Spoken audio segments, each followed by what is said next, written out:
Be me, Angela. Successful litigation attorney. 54. Raised my son Marcus by myself after his father left when he was 3. Poured everything into making sure he understood women are equals. No boys don't cry bullshit. No gendered toy restrictions. Taught him to cook and clean alongside me. Split chores, 50-50 once he was old enough. Had long conversations about consent, emotional labor, the pay gap. So proud when he went to college, joined the campus sustainability group, volunteered at the women's shelter. He's 28 now, works in finance, but I figured nobody's perfect. Calls me one day. Mom, I'm bringing someone to dinner this weekend. Her name is Claire. We got married last month. Wait, what? Married? Didn't even tell me he was seriously dating someone. Spend all week trying not to be that mum. Remind myself he's an adult, his choices are valid, I raised him to be independent. Still though, married without even mentioning her? Saturday comes. Door opens. In walks Marcus looking smug as hell. Behind him is this woman, Claire. She's wearing a full 1950s style dress, powder blue, fitted waist, full skirt to her knees. And heels. Like actual stiletto heels. It's 2 p.m. on a Saturday. Who dresses like that casually? Extend my hand. Claire. So wonderful to finally meet you. Marcus has told me absolutely nothing about you apparently. Little laugh to show I'm joking, but also not. She takes my hand with both of hers, soft as silk. Mrs. Angela, the pleasure is all mine. Marcus speaks so highly of you. Thank you for raising such a wonderful man. Mrs. Angela? I've been Angela since 1987. No misses about it. Keep smiling. Oh, please, just Angela. We're family now, apparently. She smiles this serene smile. Of course, if that's what you prefer. If that's what I prefer, it's my damn name. We sit in the living room. I've got wine and cheese out. Made sure to get the good stuff. Claire sits with her ankles crossed, hands folded in her lap, like she's posing for a painting. Ask her what she does. Oh, I take care of Marcus in our home. It keeps me quite busy. Wait for her to continue. She doesn't. So you're between jobs right now? That smile again. No, I'm a homemaker. It's my full-time occupation. Look at Marcus. He's just sitting there. Couldn't look more pleased with himself. That's a choice. Do you have plans to pursue a career eventually? What did you study? I studied literature, but I've found my calling in making a home for my husband. My husband, the way she says it, like she's talking about a divine blessing. Literature. That's wonderful. Have you thought about teaching? Library science? There are so many options that would allow you to... Marcus cuts me off.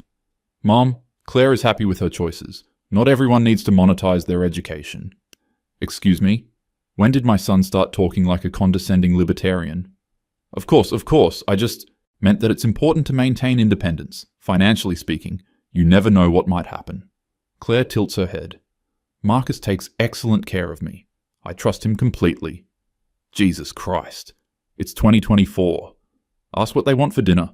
Trying to change the subject. Claire perks up. Oh, if you don't mind, I brought ingredients. I'd love to cook for you. Marcus has told me you work such long hours, I thought it would be nice to give you a break. I work long hours because I'm a partner at my firm, not because I'm some exhausted waif, but fine, whatever. That's thoughtful, sure. We move to the kitchen. She's brought like 6 canvas bags of groceries, pulls out a whole duck. A duck. Who cooks duck for a casual family dinner? Also produces fresh herbs, exotic mushrooms, 3 types of potatoes, vegetables I can't even name. I hope you like duck à l'orange. It's Marcus's favorite. I make it every Sunday. Watch her move around my kitchen like she's been there her whole life. Asks where things are once, then remembers. Starts prepping with this efficient grace. Breaks down the duck like a professional. Makes a stock from the bones right there. I'm sitting at my own kitchen island like a guest. Try to help. She gently insists I relax. You work so hard, Angela. Please, let me do this for you. Marcus comes in, puts his hand on the small of her back. How's it going, sweetheart? Wonderful, darling. Dinner will be ready at 7. He kisses her temple. She literally glows. I need more wine. Dinner is at 7 on the dot. The table looks like something from a magazine. She set it with linens. She brought linens. Flowers, candles. The food is fucking incredible. Duck is perfect. Skin crispy. Meat tender. Potatoes are these perfect little fondants. Vegetables glazed and caramelized. Everything plated beautifully. She serves Marcus first, then me, then herself. Old school service order. We eat. I try to compliment her. Claire, this is restaurant quality. You could be a professional chef. Oh, I just cook for Marcus. He deserves the best. He deserves the best. I raised him on boxed mac and cheese half the time because I was working my ass off to keep us housed. Apparently that wasn't the best. Marcus is watching me. I can see it in his eyes. He's enjoying this. After dinner, Claire immediately starts clearing. I try to help again. Please, you cooked. Let me clean up. Oh no, I couldn't possibly. You're a guest in your own home today. Guest in my own home. She washes every dish by hand, dries them, puts them away in the correct places after asking only once, wipes down every counter, sweeps the floor. The kitchen looks better than it did before we ate. We move back to the living room. I'm trying to find common ground. So Claire, what do you do for fun? Hobbies? Friends? I enjoy reading when I have time, and I've been taking an online course in French cooking. Marcus thought it might be nice to expand our dinner repertoire. Marcus thought? She nods. He mentioned he'd always wanted to try more French cuisine, so I'm learning. I turn to Marcus. That's nice of you to support her hobbies. He actually laughs. I wouldn't call it supporting, Mom. She wanted to do something that would make me happy. I appreciated the initiative. The initiative to learn French cooking. For him. I'm trying so hard not to scream. Claire, do you ever do anything just for yourself? She looks genuinely confused by the question. Making Marcus happy makes me happy. Our home is my creative outlet. I find deep satisfaction in it. She sounds like she's been brainwashed, but she seems genuinely content, which somehow makes it worse. Marcus checks his watch. Sweetheart, we should head out soon. Tomorrow's a big day. Claire nods immediately. Of course. I'll need to get up early to press your shirts for the week. You iron his shirts? It comes out harsher than I intended. She doesn't even flinch. Every Sunday evening, I lay out his clothes for the week and pack his lunches for Monday through Friday. It helps his mornings go smoothly. Marcus knows how to iron. I made sure of it. Marcus grins. I do know how, Mom, but Claire does it better, and she wants to. Why would I say no? Because she's not your servant, Marcus. She's your wife. Claire's voice is soft but firm. I'm both. Happily. I actually cannot process this. The son I raised to split chores, to see women as equals, to reject gender roles, is sitting here while his wife treats him like a 1950s patriarch. And he's smiling about it. They start to leave. Claire gives me a hug. Thank you so much for a lovely evening. I hope we can do this again soon. Perhaps you could come to our home next time. I'd love to host you properly. Marcus hugs me too, whispers in my ear. You raised me to choose what makes me happy, Mom. This makes me happy. I want to scream that this isn't what I meant, but they're already out the door. Stand in my living room alone. Look at the kitchen Claire left spotless. Remember how my son used to help me clean up as a kid? How we'd do dishes together? How I taught him that partners split things equally? My phone buzzes. Text from Marcus. Thanks for being welcoming to Claire. I know it's an adjustment. She really wanted to make a good impression. Type and delete 6 different responses. Settle on, she seems very nice. He sends back a photo. It's Claire in their car. She's kicked off the heels, feet up on the dash, eating ice cream straight from the pint, looking completely different, relaxed, laughing. Caption. She was so nervous, proud of her for pulling it off. Pulling it off? This was a performance? No, wait. Look at the photo again. She's still in the dress. Marcus's hand is on her knee. She's looking at him like he hung the moon. Maybe it wasn't a performance. Maybe this is just who she is. And he loves it. Another text. She's making cock. Our Vin next week if you want to come over. Sunday at 6. I stare at my phone, at my empty house, at my successful career, at my independent life. Everything I fought for, everything I taught my son to value. And he chose this.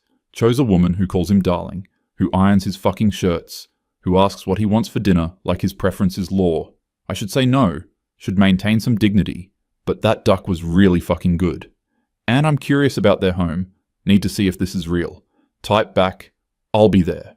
Spend the next week trying not to think about it. Fail completely. Vent to my colleague Rebecca during lunch. Tell her about Claire, the cooking, the cleaning, the yes darling routine. Expect solidarity. Rebecca laughs. Angela, maybe she's just traditional. Some women like that. But Marcus isn't traditional. I raised him better than that. Better than what? Better than being with someone who loves taking care of him? I don't have an answer. Sunday comes. Drive to their house in the suburbs. It's a nice place. Nothing fancy, but well maintained. Flower boxes in the windows. Door opens before I can knock. Claire, in another dress. This one yellow, wrapped style. Still in heels. Hair perfect. Angela, please come in. The house smells incredible. Bread baking, wine, herbs. She takes my coat. The living room is immaculate, but lived in. Books on the shelves, photos on the walls. Spot a picture of them on their wedding day.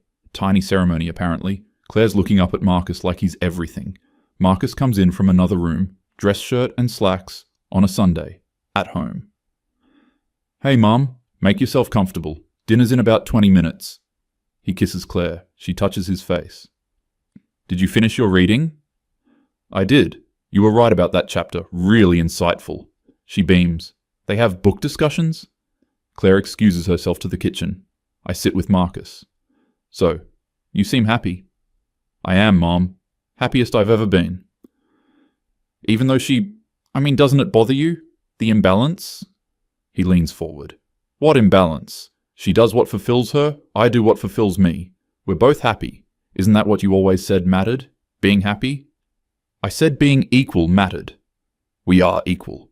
She's not less than me because she cooks and cleans. I'm not more than her because I work outside the home. We're partners. Partners share the load, Marcus. We do share it, just not the way you think we should. Claire calls us to dinner. The dining room table is set even more elaborately than last week. Actual china, crystal glasses, the food is art. Coq au vin in a beautiful ceramic dish.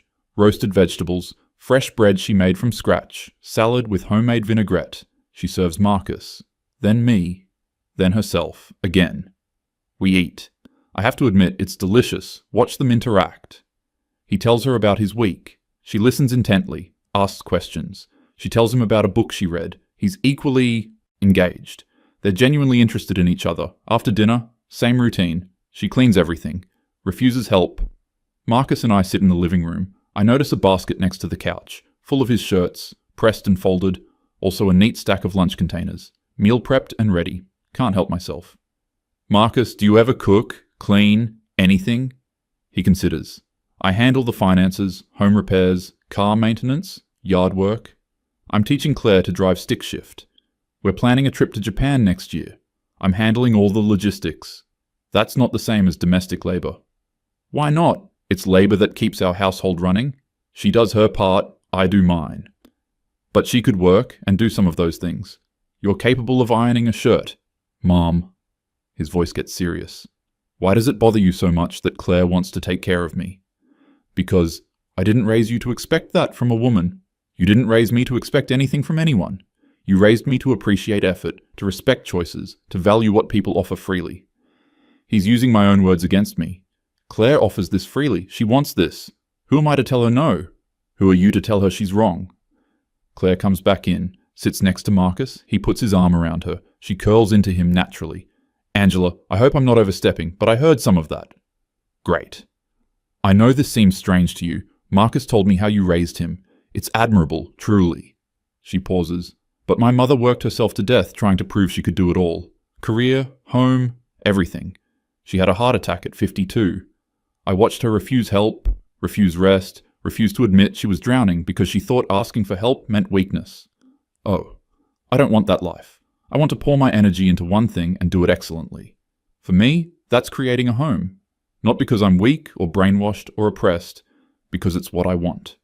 She looks at Marcus. He comes home stressed from work. I make him dinner. We talk. He relaxes. I get satisfaction from that. He handles things that stress me out, like bills and planning and decision-making. I get peace from that. We each do what we're good at. Marcus squeezes her shoulder. She's happier than anyone I've ever met, Mom. Shouldn't that count for something? Look at them. Really look. They're genuinely content. She's not scared or submissive in a fearful way. She's peaceful, chosen this, and my son, who I raised to reject exactly this dynamic, loves her for it, loves this life. I feel something crack in my chest. All my certainty, all my conviction that there's one right way to be a woman, one right way to structure a relationship. I worked so hard to make sure you'd never expect a woman to serve you. Marcus laughs softly. You succeeded, Mom. I don't expect it. But when it's offered as a gift, I'm not insulted enough to refuse. Claire stands. I'll get dessert. She's made tarte tatin. Of course she has. We eat it. It's perfect. I'm sitting at their table, eating food she cooked, in the home she maintains, watching my son be doted on in ways I specifically raised him to reject. And he's happy. She's happy. They're happy. And somehow I'm the one who feels like I lost. The evening ends. Claire gives me a container of leftovers. For your week. I made extra. Marcus walks me to my car. Mom, I love you. Thank you for trying. Trying what? To accept this. I know it's hard. But Claire is my choice. This life is my choice. I raised you better than this. He hugs me. You raised me to think for myself. I am. Drive home. My house is quiet. Clean because I paid someone. Empty because I'm successful and independent and don't need anyone. Look at the leftovers Claire sent. Coq au vin in a nice container. There's a note on top. Angela, thank you for sharing Marcus with me. I know he's your greatest accomplishment. I'll take good care of him. Claire, sit on my couch. Successful attorney. Raised a son alone. Fought for equality my whole life. And somehow got outsmarted by a woman in heels who calls my son Sir. Eat the leftovers straight from the container. They're even better the next day. God damn it.